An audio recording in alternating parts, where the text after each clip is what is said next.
today we're going to be talking about, a very interesting, topic. We're going to be chatting about it. I've had a lot of people, reach out to me and ask me questions regards to this topic we're going to be chatting about. And to be honest, I know my strength is in business analysis. However, there's a lot of emerging roles and a lot of specialties that, that are coming about these days that, I'm like, why don't we have, someone who is, a subject matter expert in this field come, talk to us about this emerging role, in supply chain, right? So, you've been in supply chain, you have experience in that field. How can you emerge into the supply chain business analyst role, which is, I see Abiodun I'm seeing a lot of supply chain business analyst roles in the US and in Canada as well. So this is going to be a very interesting topic, and I know you have a lot to share. So let's get started. I'd like you to introduce yourself to us, tell a little bit about you and what you do. Yeah, so my name is Abiodun Oke. I'm a supply chain management consultant. Well, I have been in the supply chain profession for roughly about 14 to 15 years. I also kind of discovered supply chain while I was job searching. I got an opportunity as a contract officer at the Shell Petroleum in Port Harcourt, Nigeria, through my relatives. Yeah. And then what happened then is that I was just kind of a little bit confused as to, okay, what is this? But I wanted to work somewhere close to engineering, right? So that's why I actually accepted this role. But I was a curious person. I started digging and digging, and all of a sudden I happened to discover this El Dorado of, a new profession, which was really what really endeared me to supply chain, is because it connects everything. I mean, I tell people that supply chain is the industry itself. I practiced there for about 5 years. I worked with Total for 1 year. And this really, working with these multinationals actually exposed me to the best practices in supply chain, I must confess, because I was really exposed to, the end-to-end what supply chain entails. And it was also there I got introduced to the enterprise resource planning tool, pretty much SAP. I used one of their models for material management. So I immigrated to Canada 2010, and I worked in a couple of public organizations, which also it's an eye opener for me, because uh, the law is kind of different from where I was coming from, and it was a little bit of a challenge. But what I'm really grateful for is the fact that I got this range of exposures in supply chain, talking about the public sector, the private sector. What is really fun is working in procurement, because my role has always been in procurement for the most part, though I might be providing support to different types of activities in supply chain as it is the industry.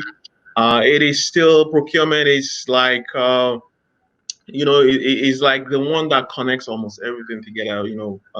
Without procurement, really things cannot happen in supply chain. So for engaging third parties to procure and acquisition of different types of materials and goods and services. And some of those things we're going to be chatting about today, actually, just kind of jump into the presentation already. So I'm going to leave that for the presentation. So we'll talk about the SCM models, the way it has evolved over time. Think about it, supply chain management is actually a very young profession, but indeed it's been in existence for a long time. I say that it's since the wheel was invented, that's when we had supply chain. It just so happened that in year 2000, that's when this name came up through a consulting company. So we'll talk about SCM as it is, the supply chain management as it is of the day. We'll talk about, what SCM is going to be. It's already happening, right? So we're going to talk about that. Then all the digital transformation trends that we are seeing and how this is impacting the supply chain management profession, and the emerging roles as a result of all these changes that are happening in the industry. We're going to talk about some key technical skills for anyone who actually practice as a supply chain business analyst, because that's really what we're going to focus in on. A lot of business analysts are going to be on this session, so we're going to focus pretty much just on that in terms of the technical skills requirements to actually become a supply chain business analyst. Okay. Yeah. Let's go. So you have this model of supply chain management. This is the one you will see every time, most of the time. But what is supply chain management? Well, it involves physical movement of physical goods, and that is really what has been the main function for a long time. I'm sure you heard about logistics. If you think about logistics, it's just about how to get some goods from one place to the other. Just so happen in the industry when you are delivering goods or you're delivering products or you're delivering services, it might involve some type of physical movements of goods. Phone, for example, if you purchase phone from Amazon, for example, or from Apple, yeah, apparently they have to get it to you. So what is involved in that is logistic, and it's still part of the supply chain function. But aside from that, there are other activities that actually are involved in orchestrating all of these things to make it happen, to make that delivery happen to you, happen where you get the goods and services that you have requested for. That is actually the supply chain management part of it. It's an umbrella function. So pretty much everything you can think about in the industry. I know it's easy to put it that way, but of course there are still some differences in different types of sub functions in supply chain management. So supply chain management, we will be managing a system of goods, suppliers, technology, processes, information, people, and activities. Does it sound familiar already? Because I know business analysis, this is what it is. Right. So the thing is that supply chain is just so invasive. Like it enters into anything you can talk about in the industry. That's the interesting thing about supply chain. So we have this model by Potters. Michael Potter is a professor. He created this thing to help us to understand how the supply chain works. We have support activities, pretty much the infrastructure, the human resource management, technology, and the procurement. And then all of these activities, the support activities, are helping to orchestrate all the primary activities. These primary activities are involves sometimes the conversions of raw materials to finished products, right? So you would have things like manufacturing, like we talked about before, logistics, the operations activity, manufacturing operations, outbound logistics. So when they say outbound, basically is when you're actually delivering the product to the customer. Inbound being that when the material is coming in, say for example, into a manufacturing plant. And then you have people who are engaged in the marketing and the sales activities, and of course the services. So basically there'll be some services activities. So why do supply chain management? Because it represents a competitive advantage for almost every organization. The reason why you see a lot of organizations involved in supply chain management or having it as a critical function is because they need to deliver products at competitive prices for the most part.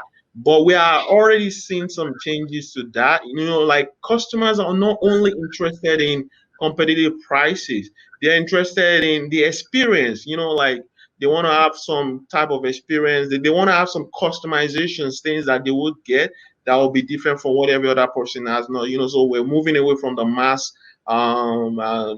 production. We're moving to what they call mass segmentation, where each person could actually then dictate the kind of material, the kind of products that they want.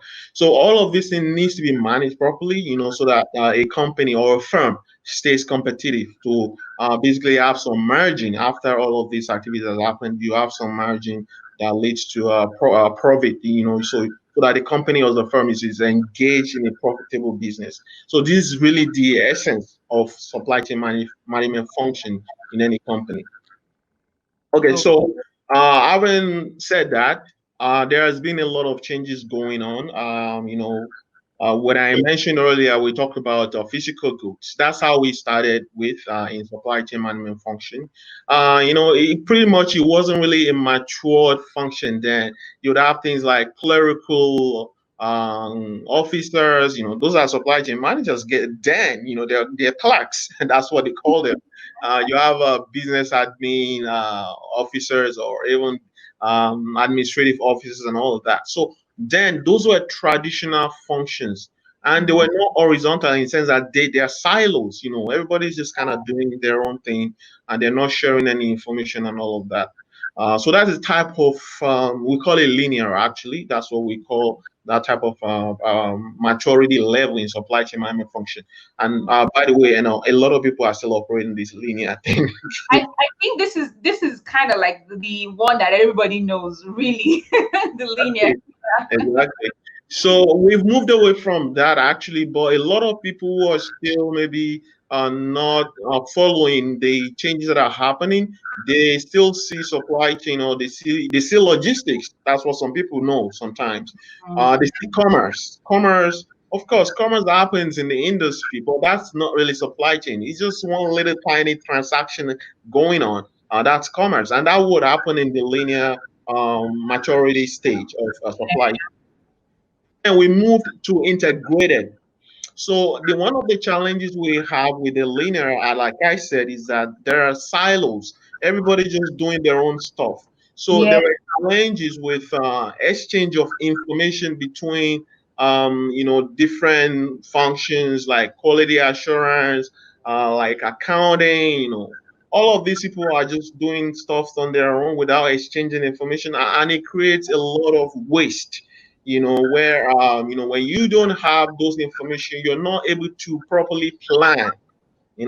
So we entered into that planning era of supply chain, which is called integrated, whereby you now have some systems in place that actually could integrate all of the functions in an organization, where there is a seamless flow of information that we could use in planning end to end the supply chain activities, or even the production process, or whatever it is that is happening within that organization. So that was the integrated stage. With the integrated stage, we had systems like the manufacturing resource planning tool. It moved into enterprise resource planning tool. And I'm mentioning all this because as a business analyst, you deal a lot with technology, right? And this is the reason why I'm mentioning all these systems. But even at that, even though the firm is sort of integrated internally, okay, where we are cooperating with external parties at process level as well, because you still need to issue purchase orders. At transactional level, we still have some engagement with external parties to purchase goods and all of that. So we have all this purchasing function emerging. Then even some functions still today, they still bear the name purchasing department. So at this era, we had all of that. You have all these transactional activities going on, but yet it wasn't yet matured enough. Believe me, a lot of organizations are still at this level. Even majority of organizations are still at the integrated level. But the competitiveness and the maturity level move to the next stage with globalization. A situation where you have outsourcing happening, maybe in China, happening in Mexico. You have labor arbitrage, right? Where the labor is cheaper in China and all of that. A company can decide to move their manufacturing plant to China. Apple did that, and it became a situation where integrated maturity level is not enough. We had to move to the extended, where the delivery process happening in our organization has to tightly integrated firms across the globe.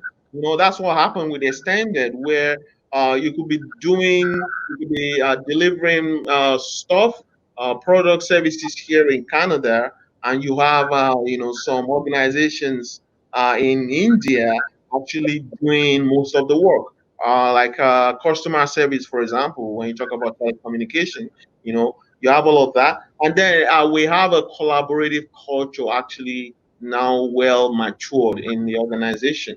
Well, as it is, I believe that 100%, if let's say 99, I don't want to over exaggerate, or 99% of organizations are still at this extended stage.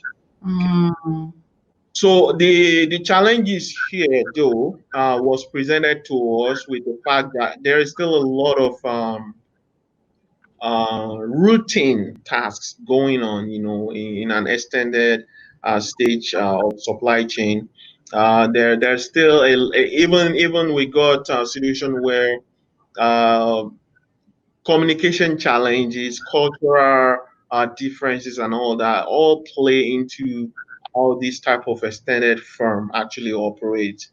And we're still having some issues with that. So we now, so far, it has been established in it for us to move into the cognitive stage, of course, because there has been a lot of things happening lately, and also there are the fact that we moved a lot of activities abroad, we outsourced, and we became extended in that nature. We created an ecosystem that is global.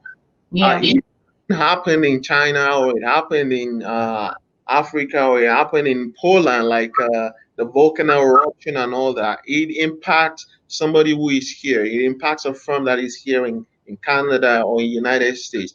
So some of the issues we're dealing with when you have an extended firm. You wanted to say something? Oh, no. I was just agreeing with you. Yeah. So there's has been the need now to go fully into the cognitive supply chain management maturity level, where we know that with the help of technology, we will have a system that is self-learning and adaptive, resilient, and also agile in nature. So that is a challenge that remains for us now, and this is the reason why we are talking about the discussion we're having today. Actually, is why we're here to talk about that stage. So there you have it. This is the extended enterprise. So you see the challenges we have there. You have volatile markets, uncertainties everywhere. Even customers' tastes are changing every 2 weeks by influencers on Instagram. And then you have to respond to that too. There's technology Yeah. issues as well. So this And is then all the suggestions, I mean, the ads and everything all up in your faces, exactly right? So, exactly. And then also, we are now struggling with some of the systems, or the legacy systems, or the legacy architecture that we have, which is the extended enterprise.